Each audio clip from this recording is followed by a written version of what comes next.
찾으신 줄 알고 한 절씩 교독하겠습니다. 이 일 후에 내가 네 천사가 땅 네 모퉁이에 선 것을 보니 땅의 사방의 바람을 붙잡아 바람으로 하여금 땅에나 바다에나 각종 나무에 불지 못하게 하더라. 예배당 뒤쪽 논에 성토 작업이 끝이 나고 밭으로 변했어요. 땅을 얻어서 농사를 짓기 시작한 농부 아저씨에게 제가 물었습니다. 벌써 지금이 6월 중순인데 밭을 일구고 퇴비를 주고 씨를 파종하면 늦지 않았냐고 그렇게 물었어요. 그랬더니 그 아저씨가 말합니다. 올해 이렇게 힘들게 밭을 일구고 퇴비를 주며 씨를 파종해 보는 것은 내년에 농사를 위해 준비하는 것입니다. 올해는 이미 다 지나갔어요. 그렇지만 힘들게 일하는 것은 내년을 위한 준비 작업입니다. 그렇게 얘기를 하셨어요. 내년을 위하여 올해 고생하는 것이다. 올해에 고생하는 것이다 라는 그 말이 제 마음에 와닿았습니다. 우리 그리스도인들도 내일 그리고 내년 그리고 미래를 위하여 오늘 하는 고생을 마다하지 않는 사람들이죠. 어떤 어려움이 와도 내일을 생각하며 그 어려움을 견뎌내고 그 어려움을 극복하며 해결해 가려고 노력하고 있습니다. 그 고생이 지난주에 우리 살펴본 요한계시록 6장 자연적인 것이든지 또는 경제적인 것이든지 빈부격차로 인하여 가난한 사람들이 겪는 고통스러운 경제적인 문제이든지 또는 정치적인 것이든지 또는 사회적인 것이든지 그 어떤 고난도 우리가 감당해 나가는 거죠. 그 고난 앞에 하나님의 백성으로 살아가는 것을 포기하지 않는다는 것입니다. 가난이 주는 고통 때문에 남의 것을 훔치지 아니하며 부유함이 주는 교만함 때문에 가난한 자들을 얕잡아 보지 않는 하나님의 백성으로서의 삶을 계속해 간다는 것입니다. 그 이유가 무엇인가요? 우리가 고난 없는 세상으로 만들어 가야 하는 하나님의 백성이기 때문입니다. 환난이 없는 세상으로 만들어 가야 하는 하나님의 백성이기 때문이지요. 그리고 궁극적으로는 고난 없는 세상에서 하나님의 백성으로서 살아갈 그 날이 우리에게 약속이 되어 있기 때문입니다. 이렇게 고난을 두려워하지 않고 하나님의 백성으로 살아가고자 하는 우리들에게 하나님께서는 오늘 요한계시록 7장 1절부터 17절까지 말씀을 주셨습니다. 저는 이 본문을 가지고 하나님의 종들이라는 제목으로 설교하려고 합니다.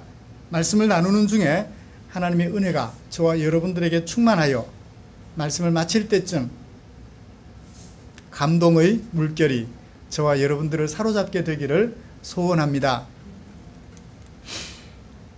첫 번째 인부터 여섯 번째 인까지 뗀 후에 일곱째 인을 떼기까지 사도 요한은 막간을 두고 있어요.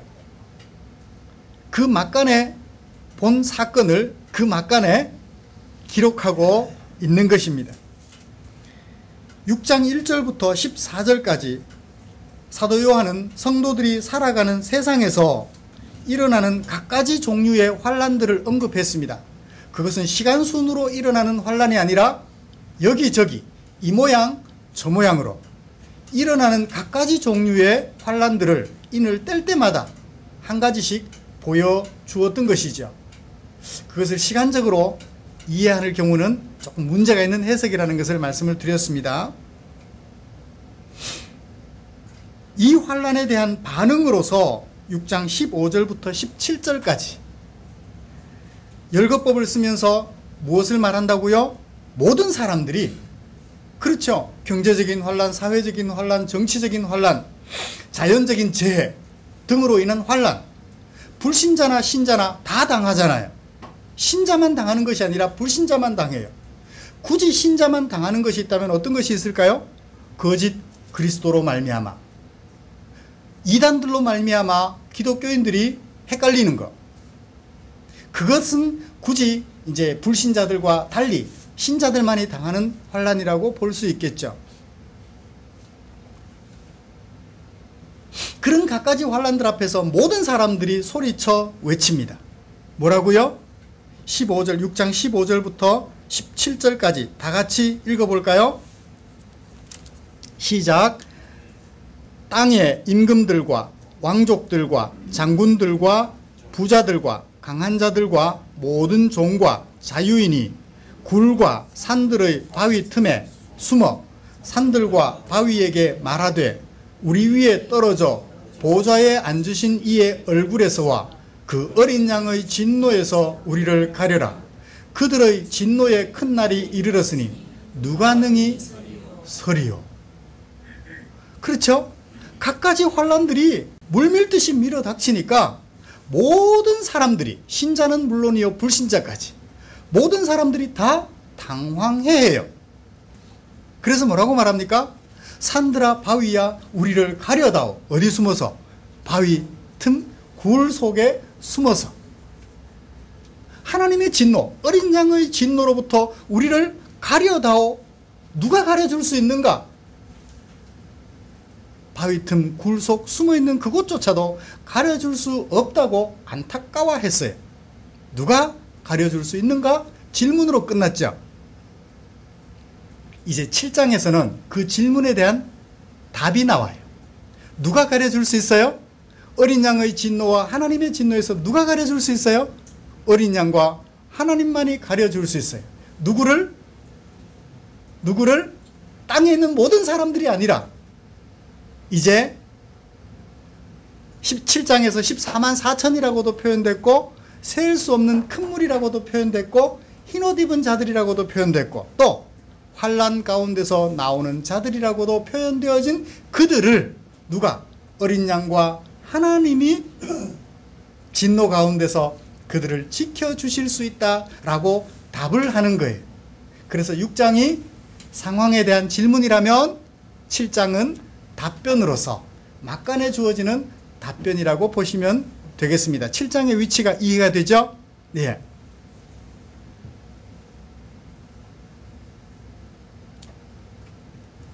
자, 본문은 어떤 장르를 가지고 있나요? 제가 지난주에 6장을 설명이라고 그랬는데 내가 본 것을 자세하게 풀어 말하는 것 뭐라고요? 설명이라기보다는 진술이라고 하는 것이 좋을 것 같아요. 진술. 내가 본 것을 있는 그대로 자세하게 나타내 보여주는 것. 진술문이죠. 1절부터 8절까지 사도 요한이 본 것을 어떤 단어로 시작하여 설명해 주나요? 이 일 후에 내가 보았다. 2절에 또 보았다. 이 일 후에 본 것과 또 보는 것은 다른 점입니다. 이 일 후에 어떤 것을 보았는데 그것을 보고 나서 또 보았다. 연결되는 보는 것이고요. 그 다음에 9절을 보시면 또 어떻게 시작합니까? 이 일 후에 내가 보니. 그러므로 8절 마지막에 빗금을 쳐보세요. 단락이 나뉘어진다는 얘기입니다.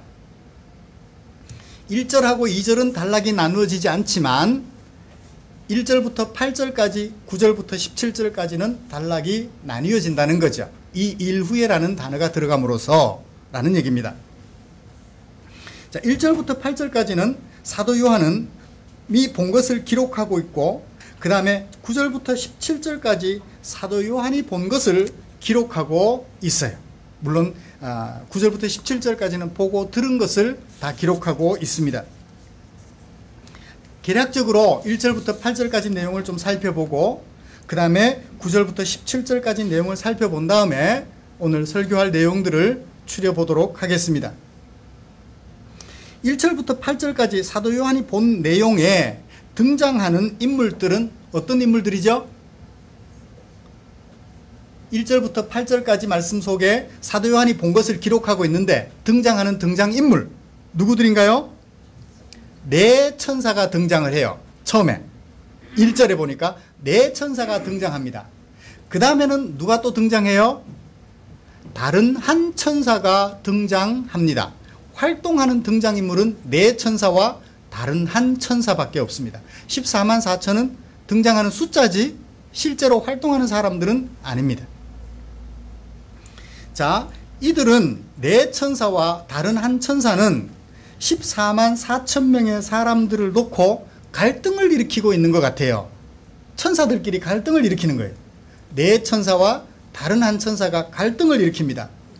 네 천사는 무엇을 손에 잡고 그것을 활용하는 권세를 받았나요? 네 천사는 성경을 보시면서 답을 찾아보십시오. 네 천사는 무엇을 손에 잡고 그것을 이용하는 권세를 받았나요? 바람을 손에 잡고 그것을 가지고 뭐하는, 불어서 뭐하는, 해롭게 하는, 무엇을, 바다와 땅과 각종 나무들을 해롭게 하는 권세를 받아가지고 활용하려고 하고 있어요. 근데 지금은 붙잡아서 불지 못하도록 자기가 주관하고 있습니다. 다른 한 천사는 무엇을 하고 있나요?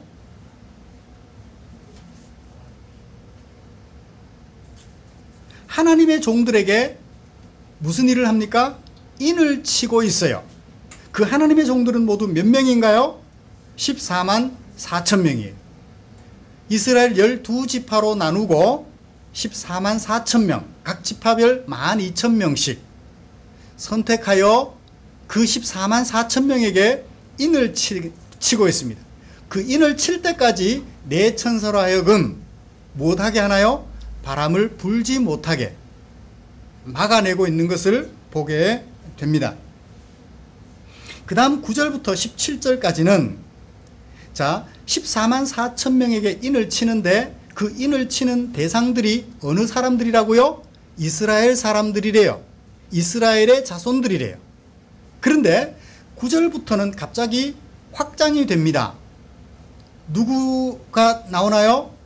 각 나라와 족속과 백성과 그 다음에 만민에게, 만민에서 아무도 능히 셀 수 없는 큰 무리가 나와. 그러니까 그 어떤 누구도, 열거법이죠. 각 나라와 족속과 백성과 방언에서 아무도 능히 셀 수 없는 큰 무리, 누구도 셀 수 없는 큰 무리라는 얘기죠. 세상에서 살아가는 사람들이라면 누구도 셀 수 없는 큰 무리가 등장합니다. 자, 9절부터 17절까지 등장하는 등장인물은 누군가요? 셀 수 없는 큰 무리. 다른 말로 어떻게 표현되나요? 13절 흰 옷 입은 자, 그 다음에 흰 환란 가운데서 나오는 자들, 셀 수 없는 큰 무리고요. 그 다음에 또 누가 등장합니까? 11절 모든 천사가 등장해요. 모든 천사가 등장합니다. 그 다음에 또 누가 등장하나요? 13절 장로 중 하나가 등장합니다. 그러니까 세 무리의 사람들이 등장하죠. 셀 수 없는 큰 무리, 모든 천사, 그 다음에 장로들 중에 한 사람, 이들이 등장하여 누구를 중심으로 이야기를 하고 있나요? 셀 수 없는 큰 무리를 중심으로 이야기를 하고 있습니다. 그렇죠? 셀 수 없는 큰 무리, 흰옷 입은 사람들, 환란 가운데서 나온 사람들을 중심으로 얘기를 하고 있어요. 자, 이런 사실을 유념하시면서, 그러니까 누가 누구를 중심으로 이야기를 전개하고 있는가, 그것이 사도 요한이 본 것이라는 것입니다. 이런 사실을 유념하면서 저는 오늘 이렇게 설교를 하려고 합니다. 이 14만 4천은 또 셀 수 없는 큰 무리는 누구인가? 하나님의 인치심을 누구에게? 천사에게 받고 있는 이 14만 4천, 그리고 셀 수 없는 큰 무리는 어떤 관계이며 누구인가 하는 것을 살펴볼 것이고요. 그 다음에 이 14만 4천, 또 셀 수 없는 큰 무리가 도대체 이 지구상의 역사 속에 살아가고 있을 때 무슨 일을 당하고 있는가 하는 것을 살펴볼 것입니다. 그 다음에 마지막으로 이 세상을 살아가면서 당하는 그 어려운 일들을 어디서 위로받는가, 누구에게서 위로받는가 하는 것을 얘기하면서 오늘 설교를 마무리할까 합니다. 자, 네 천사와 다른 한 천사가 14만 4천을 두고 벌이는 그 일들, 그 다음에 셀 수 없는 큰 무리를 가운데 놓고 모든 천사와 24장로들 중에 한 사람이 나누는 이야기들, 그 중심에 14만 4천과 셀 수 없는 큰 무리가 있는데 이들은 누구이며 어떤 관계를 가질까 먼저 좀 살펴보기를 원합니다. 4절에 14만 4천이라는 숫자는 9절에 셀 수 없는 큰 무리, 그리고 13절에 흰옷 입은 자들, 14절에 큰 환난 가운데서 나오는 자들과 같은 흐름을 보여주고 있습니다. 다른 점이 있다면 14만 4천은 나쁜 네 천사가 받아서 권세를 행사하게 되면, 뭐 하게 되면? 바람을 불게 되면 14만 4천은 뭘 입을 수 있어요? 해를 입을 수 있어요. 그죠? 14만 4천은 네 천사가 받은 권세를 가지고 바람을 불어버리면 14만 4천이 해를 입을 수 있어요. 그렇지만 셀 수 없는 큰 무리는 해를 입을 위험이 있나요, 없나요? 전혀 없어요. 땅에서 사는 동안에는 입었지만 이미 셀 수 없는 무리들 속에 들어가 버린 한은 해를 입을 이유가 없는 것입니다. 네 천사가 부는 바람에 해를 입을 이유가 없는 거죠. 영향력 밖에 있다는 것입니다. 이로 볼 때 14만 4천과 셀 수 없는 무리는 연관성은 있는데 다른 점이 있다는 것을 알 수 있게 되죠. 그렇죠? 자, 그러면 숫자로 보여지는 14만 4천은 누구이며 셀 수 없는 큰 무리는 누구일까? 이제 내용 가지고 살펴봐야 되겠습니다. 14만 4천은 하나님의 인을 가지고 있는 다른 한 천사가 두루 다니며 인을 막 치고 있어요. 어떤 사람들에게? 이스라엘 사람들에게. 땅에서 하나님의 백성을 말하는 사람들은 누구였죠? 구약 성경을 보면 이스라엘 백성들이. 땅에서 하나님의 백성으로 부름받았다라고 얘기가 되어지는 사람들은 중심으로 거의 대략적으로 이스라엘 사람들이에요. 물론 출애굽기에서 출애굽한 이스라엘 백성들과 하나님의 백성들과 더불어 누가 함께 따라왔다 그래요. 누가 따라왔어요? 허다한 잡족들이 따라왔다고 말합니다. 그리고 이사야서를 보면 하나님의 구원은 이스라엘에게만 머물지 않고 이방 나라들에게까지 넘어간다는 것을 얘기를 했어요. 그렇지만 일단 성경 자체는 이스라엘 백성들을 중심으로 하나님께서 그 이스라엘 백성들에게 어떻게 역사하시는지를 보여주는 것이다. 그들을 어떻게 불렀으며 어떻게 선택했으며 어떻게 인도해 가는지를 보여주고 있는 것이죠. 그러므로 여기 14만 4천이라면 이 지상에서 오늘 역사 현장 속에 살아가고 있는 사람들의 대표로서 이스라엘 백성들을 선택하는데 그 수를 14만 4천이라는 제한된 수로 표현해 주는 거예요. 제한되었지만 많은 수로. 제한되었지만 많다는 것으로 지상에 살아가는 하나님의 백성들을 수를 얘기를 하고 있습니다. 그렇다면 셀 수 없는 큰 무리는 어떤 사람들일까요? 그들은 이미 뭘 입었어요? 이미 흰옷을 입었어요. 그리고 환난 가운데 있어요? 환난 가운데서 나왔어요? 환난 가운데서 나왔다고 합니다. 제가 하는 얘기가 아니고 성경에 있는 얘기잖아요. 어디 있어요? 흰옷을 입었다는 얘기는 13절, 14절에 어디서 나왔어요? 환난 가운데서 나온 자들이에요. 자, 흰옷은 어떤 사람들이 입는 옷이라고요? 3장 4절, 계시록 3장 4절. 이기는 자가 입는 옷. 4장 4절 어떤 사람들이 입는 옷? 사장은 하늘교회 모습이었잖아요. 하늘교회의 성도들이 입는 옷이었어요. 그렇죠? 이기는 자가 입는 옷, 하늘교회의 성도들이 입는 옷이었으니 이 사람들은 어떤 사람들? 이 땅에서의 환난을 다 이겨내고 저 하늘에 가서 하나님 앞에서, 하나님의 보좌 앞에서 하나님을 가까이 모시고 살아가는 하나님의 백성들, 셀 수 없는 큰 무리들이죠. 자, 그러면 1절부터 8절까지는 지상에서의 교회에 하나님의 백성으로 살아가는 사람들, 9절부터 17절까지는 하늘교회에 하나님의 백성으로 살아가는 그들 보여주고 있다라고 정의를 할 수 있을 것 같아요. 연관성이 있죠?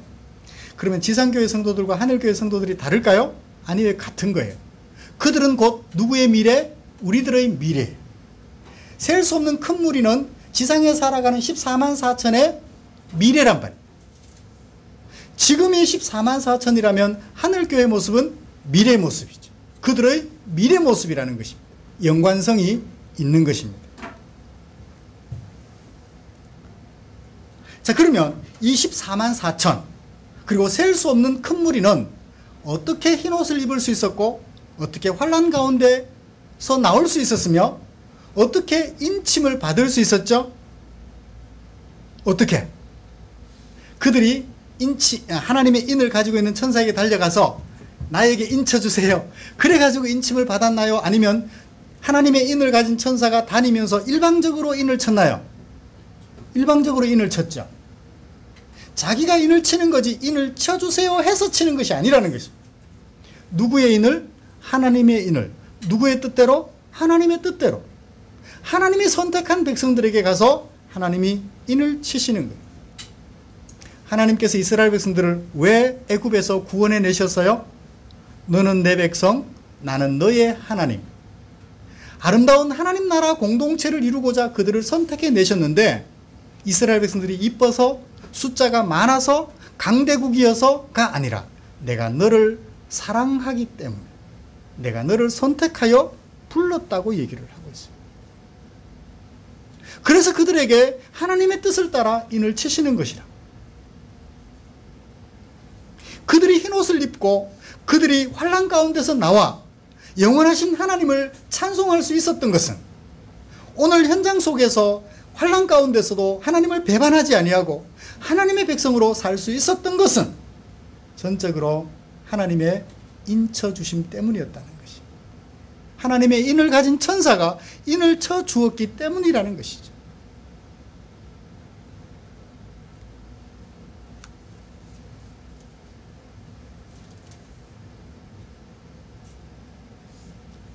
그렇게 인침을 받았지만 우리는 어디에 노출되어 있나요?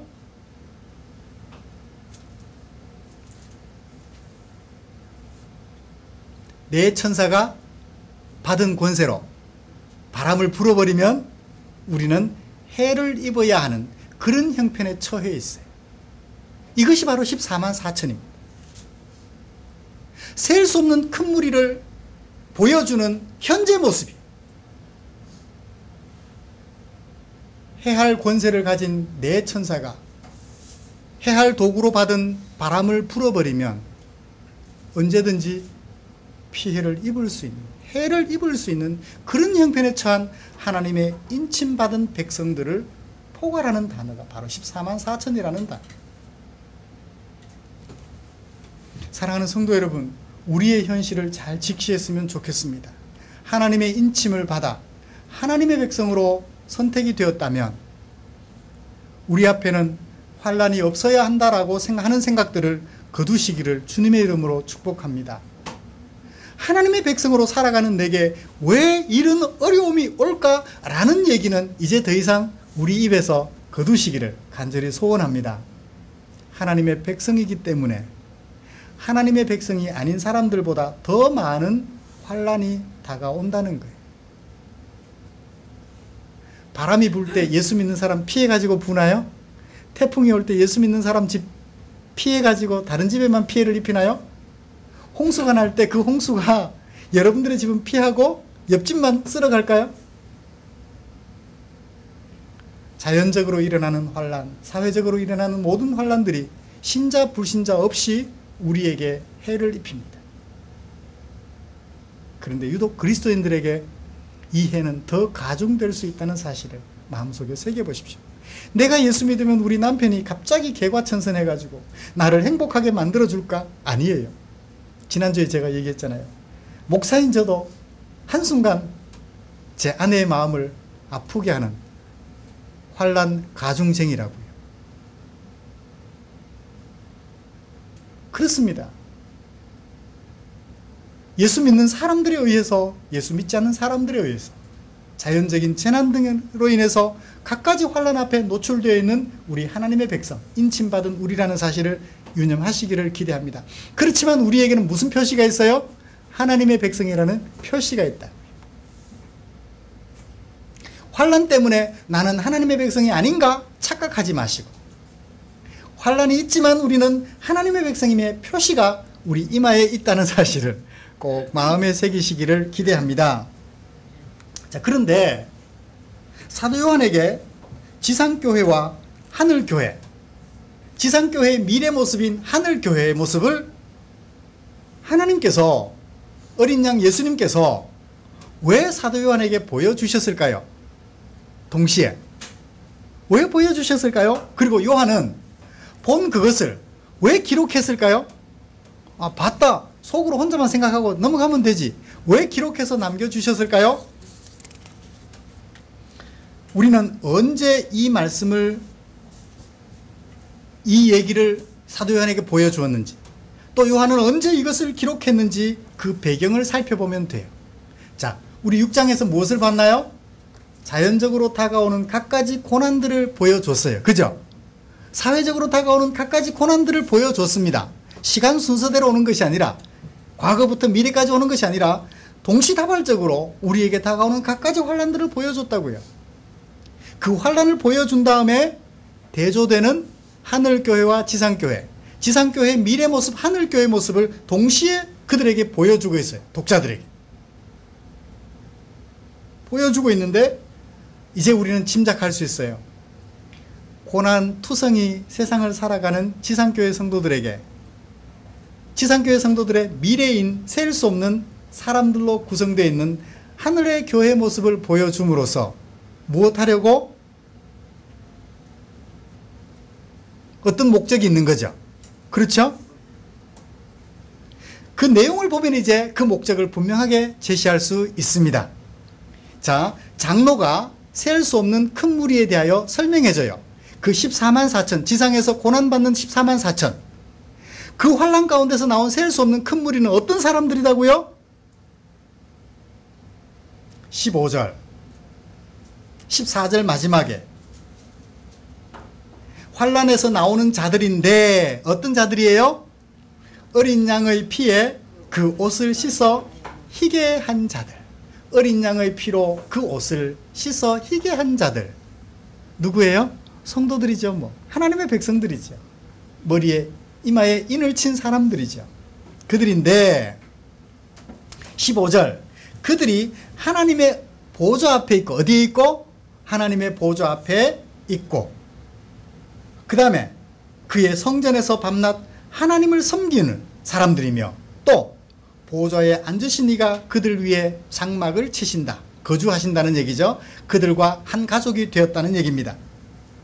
그들이 다시는 줄이지도 않고 목마르지도 아니하고, 6장에서 말했던 경제적 환난들, 그죠? 목마르지도 않고 줄이지도 않고 해나 아무 뜨거운 가운데 상하지도 아니하고. 어디서 많이 들어본 얘기네. 해와 달이 너를 상치 아니하며. 시편의 말씀들을 인용하고 있죠. 그래요. 이는 왜, 이는 앞에 이야기를 설명해주는 그런 관계 부사예요. 종속 접속사라고 보면 되겠습니다. 왜냐하면 왜 그들이 더 이상 환난 없이 이렇게 살아가게 됐나요?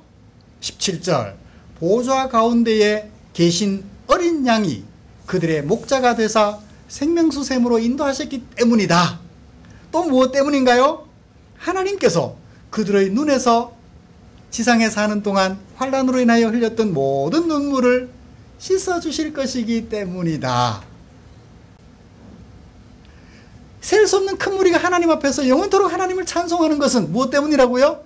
어린 양이 생명샘으로 인도하였기 때문이며, 하나님께서 그들의 눈의 눈물, 세상 속에 살아가면서 환난으로 인하여 흘린 눈물을 다 씻어 주셨기 때문입니다.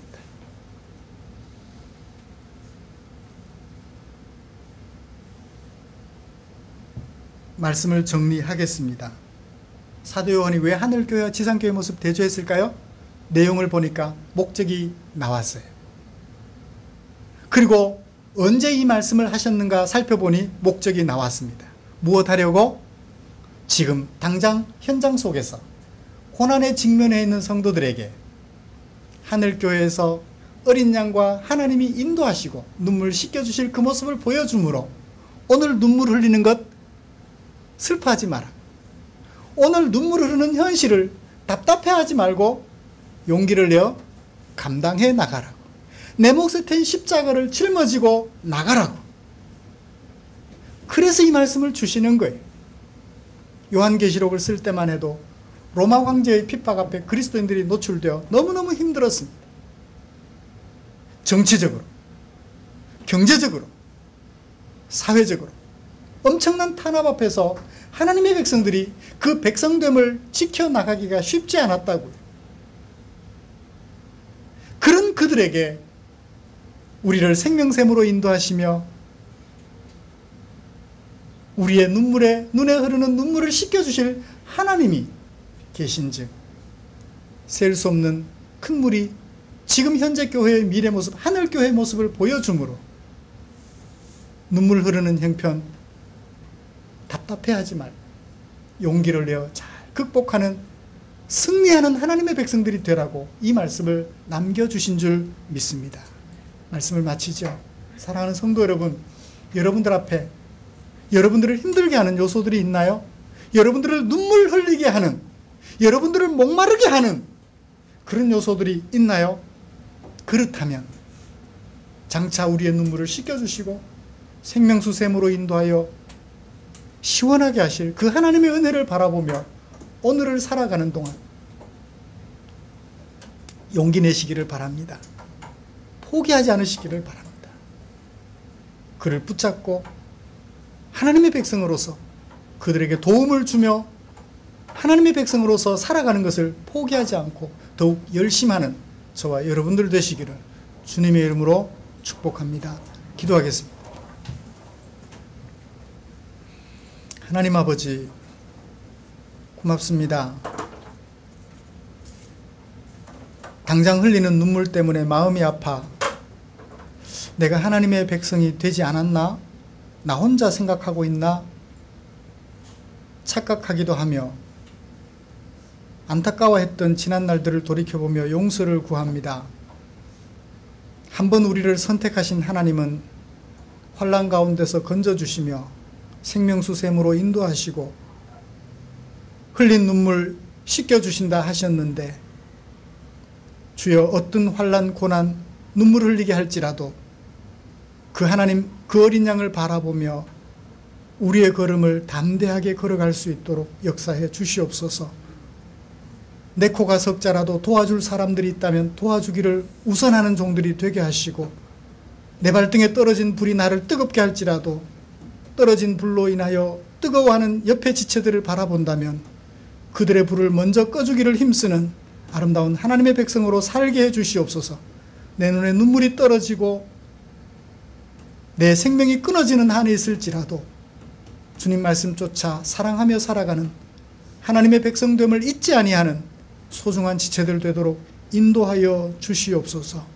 언제나 우리와 함께하여 진리의 길로, 생명의 길로 인도해 주시는 주께 감사드리며, 목마른 우리들에게 시원케 해주시는 주님의 은혜를 감사하며 예수님의 이름으로 기도드리옵나이다. 아멘.